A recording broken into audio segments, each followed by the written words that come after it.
Hi, Tom Emmer here. Our founders understood that an individual's right to keep and bear arms is a crucial individual liberty, and in Minnesota it also has become an important part of our heritage. This great nation's founding document states, quote, "The right of the people to keep and bear arms shall not be infringed." However, in recent years we have seen this fundamental right being attacked. This president's executive actions on guns should not deprive law-abiding Americans of their constitutional rights. Instead, due to the president's action on guns, sales of firearms across this country have skyrocketed.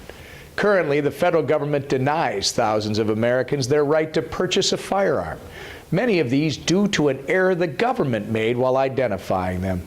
In fact, in 2014, 91,000 people were denied the ability to purchase a firearm. Up until recently, the National Instant Criminal Background Check System provided for an appeal process if an individual is denied due to false information. Reports from months ago show there are nearly 7,100 appeals that have yet to be processed, but the FBI doesn't report this information to Congress. Unfortunately, the president is not alone in his unilateral actions to diminish the rights of Americans across this country. His administration has joined him. Not only is the federal government failing to respond to the appeals in front of them, but in January, the FBI suspended the appeals process entirely. With this move, not only are they infringing on the Second Amendment rights of law-abiding citizens, but now they're impeding our Fifth Amendment right to due process as well.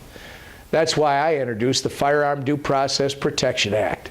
This legislation will protect the constitutional rights of Americans by requiring that a determination be made on every appeal within 60 days. Additionally, Americans will be given the right to seek a court judgment to correct invalid information if the FBI doesn't act on an appeal within the deadline. Lastly, this legislation increases congressional oversight by requiring statistics regarding the total number and nature of appeals be reported to Congress.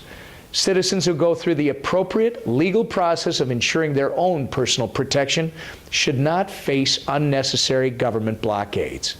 2 months is more than a reasonable amount of time to run a background check and correct false information. Above all, citizens must always have recourse when denied fundamental constitutional rights. I am, always have been, and always will be a strong and absolute supporter of our nation's Second Amendment. And I can assure you that I will fight for our constitutional rights as long as I have the honor to serve Minnesota's 6th Congressional District. Thanks.